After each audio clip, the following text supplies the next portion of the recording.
नमस्ते छात्रों। आज हम एक नई कहानी सीखेंगे।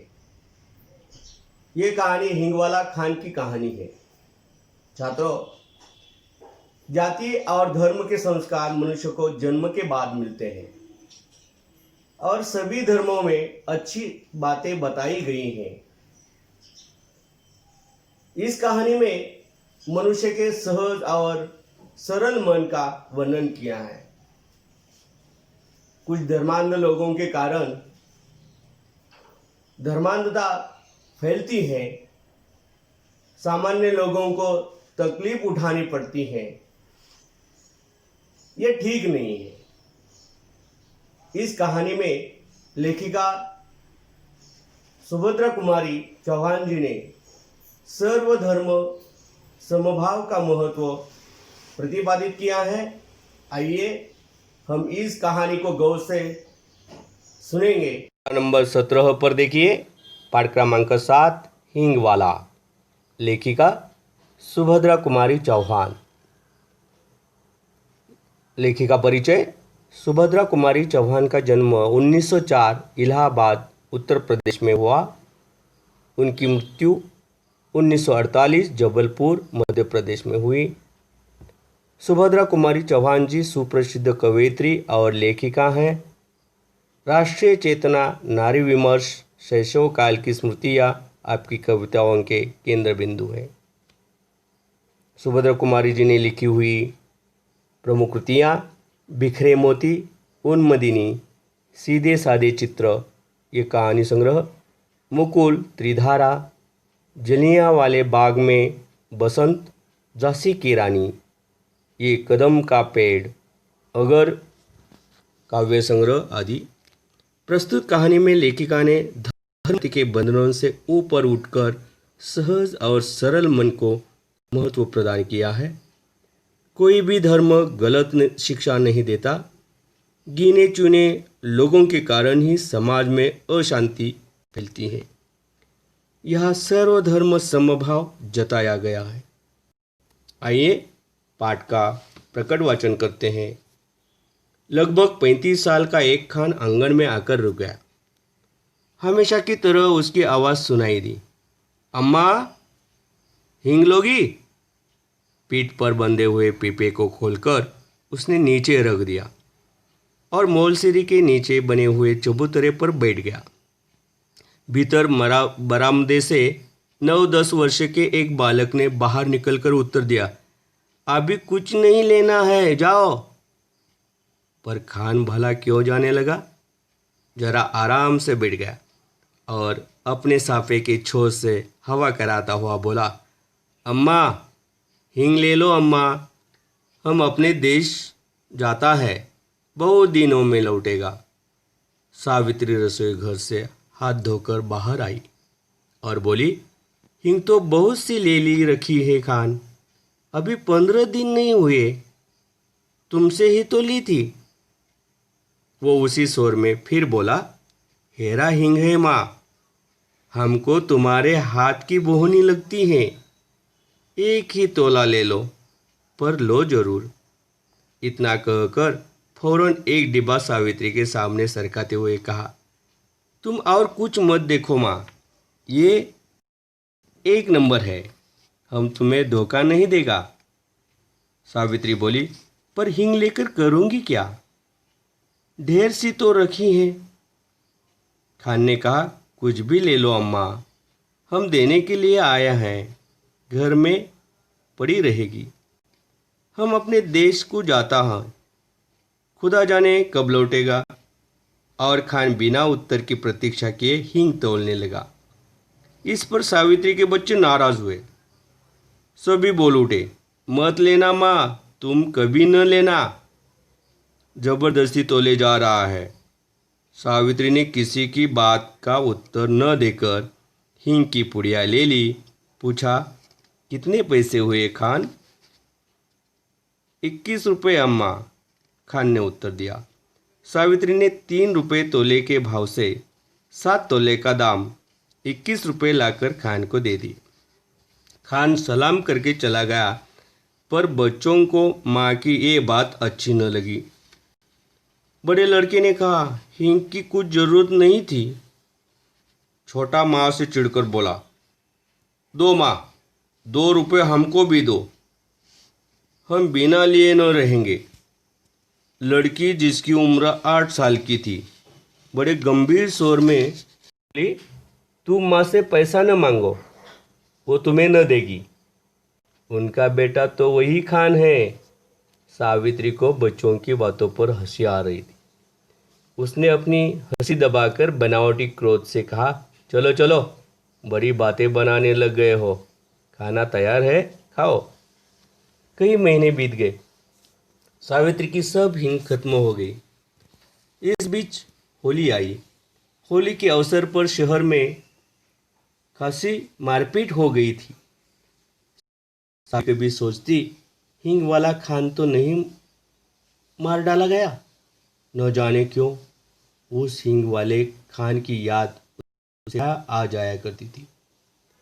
एक दिन सवेरे सवेरे सावित्री उसी मोलसेरी के पेड़ के नीचे चबूतरे पर बैठी कुछ बुन रही थी।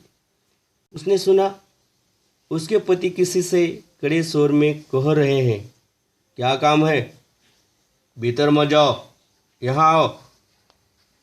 उत्तर मिला, हींग है, हेरा हींग। और खान तब तक आंगन में सावित्री के सामने पहुंच चुका था।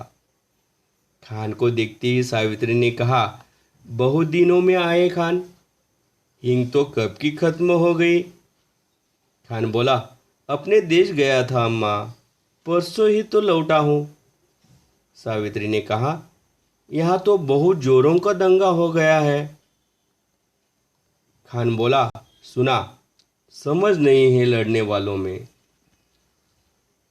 सावित्री बोली, खान, हमारे घर चले आए, तुम्हें डर नहीं लगा। दोनों कानों पर हाथ रखते हुए खान बोला, ऐसी बात मत करो अम्मा। बेटे को भी क्या माँ से डर हुआ है जो मुझे होता।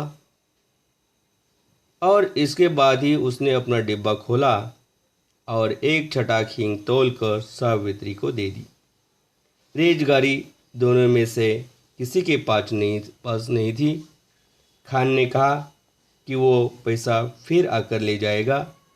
सावित्री को सलाम करके वो चला गया। इस बार लोग दशहरा दूने उत्साह के साथ मनाने की तैयारी में थे। 4 बजे शाम को माँ काली का जुलूस निकलने वाला था। पुलिस का काफ़ी प्रबंध था। सावित्री के बच्चों ने कहा, हम भी काली माँ का जुलूस देखने जाएंगे। सावित्री के पति शहर से बाहर गए थे। उसने बच्चों को न जाने कितने प्रलोभन दिए, पर बच्चे न माने सो न माने। नौकर रामू भी जुलूस देखने को बहुत उत्सुक हो रहा था। उसने कहा, भेज दो ना माँ जी, मैं अभी दिखा कर ले आता हूँ। लाचार होकर सावित्री को जुलूस देखने के लिए बच्चों को बाहर भेजना पड़ा। उसने बार बार रामू को ताकीद की कि दिन रहते ही वो बच्चों को लेकर लौटे।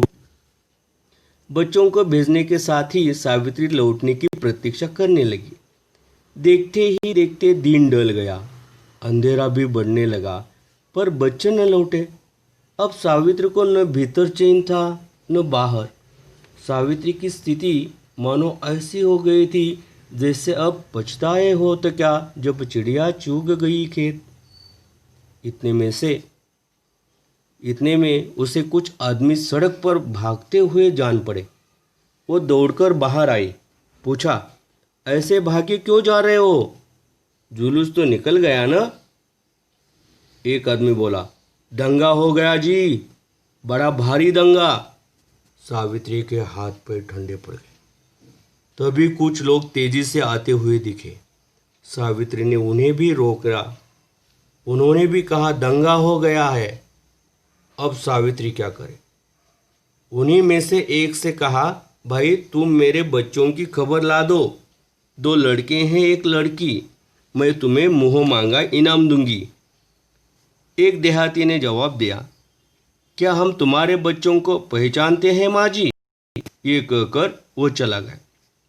सावित्री सोचने लगी, सच तो है, इतनी भीड़ में भला कोई मेरे बच्चों को खोजे भी कैसे। पर अब वो भी करे तो क्या करे। उसे रह रह कर अपने पर क्रोध आ रहा था। आखिर उसने बच्चों को भेजा ही क्यों। वे तो बच्चे ठहरे, जिद तो करते ही, पर भेजना उसके हाथ की बात थी।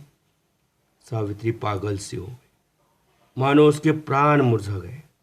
बच्चों की मंगल कामना के लिए उसने सभी देवी देवता मना डाले। शोरगुल बढ़कर शांत हो गया। रात के साथ साथ नीरवता बढ़ चली, पर उसके बच्चे लौटकर न आए। सावित्री हताश हो गई और फूटने लगी। उसी समय उसे वही चिर परिचित स्वर सुनाई पड़ा, अम्मा।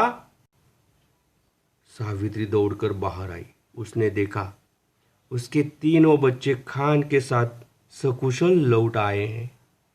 खान ने सावित्री को देखते ही कहा, वक्त अच्छा नहीं है अम्मा, बच्चों को ऐसी भीड़ भाड़ में बाहर न भेजा करो। बच्चे दौड़कर माँ से लिपट गए और उन्होंने एक साथ कहा, खान बहुत अच्छा है माँ, उसने हमें बचाया। हाँ छात्रों, इस कहानी में आए कुछ नए शब्द, मुहावरे, इसका अर्थ हम समझ लेते हैं। आइए देखिए। बोहनी, बोहनी यानी दिन की पहली बिक्री। बोहनी यानी दिन की पहली बिक्री। तौलना, तौलना यानी जोखना या वजन करना। तौलना यानी जोखना, वजन करना। बनावटी, बनावटी यानी दिखावटी, नकली। बनावटी यानी दिखावटी, नकली। समझ, समझ यानी बुद्धि, समझ यानी बुद्धि। प्रबंध, प्रबंध यानी इंतजाम या व्यवस्था, प्रबंध यानी इंतजाम। प्रलोभन, प्रलोभन यानी लालच, प्रलोभन यानी क्या, लालच। दंगा, दंगा यानी बहुत से लोगों का झगड़ा या मारपीट होना। दंगा यानी क्या, बहुत से लोगों का झगड़ा या आपस में मारपीट होना। इनाम, इनाम यानी पुरस्कार, इनाम यानी पुरस्कार। बच्चे जब अच्छे काम करते तो उनको इनाम मिलता है, पुरस्कार मिलता है। लाचार, लाचार यानी विवश या मजबूर। लाचार यानी क्या, विवश या मजबूर। कुछ मुहावरे हैं, उनका अर्थ और वाक्य में प्रयोग करना सीखेंगे हम। हाथ पैर ठंडे पड़ना, हाथ पैर ठंडे पड़ना, बहुत डर जाना। हाथ पैर ठंडे पड़ना यानी बहुत डर जाना। वाक्य में प्रयोग क्या हो सकता है इसका। सामने शेर देखकर आदमी के पैर ठंडे पड़ गए। सामने शेर देखकर आदमी के पैर ठंडे पड़ गए, हाथ पैर ठंडे पड़ गए। फूट फूट कर रोना, फूट फूट कर रोना यानी बहुत रोना। बाढ़ के कारण किसान की खेती बर्बाद हो गई, नष्ट हो गई, इसलिए किसान फूट फूट कर रोने लगा। प्राण मुरझा जाना, बुरी तरह डर जाना। प्राण मुरझा जाना यानी बुरी तरह डर जाना। इस मुहावरे का आपको वाक्य में प्रयोग करना है। आगे एक आकृति दी है, उसको ठीक से देखिए। अपनी कॉपी में यह आकृति तैयार कीजिए और आकृति में सावित्री के परिवार के सदस्य, सावित्री का जो परिवार है उस परिवार के जो सदस्य हैं उनके नाम यहां पर लिखना है। आपके लिए कमेंट बॉक्स में लिखने के लिए एक प्रश्न है। खान हींग कहां से लाता था।